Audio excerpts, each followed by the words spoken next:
Trời ơi, pa rô thôi mày.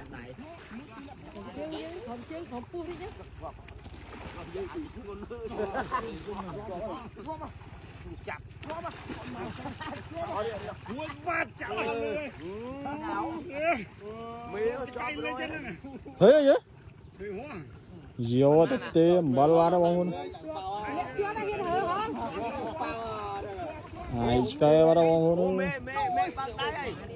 Đâu còn cho ra năng mùi lá này. Ôi. Thôi. Để làm ra thì khó. Trời ơi, cái thó mà bay cái lô ấy nè. Thó mũi bay cái lô ấy nè.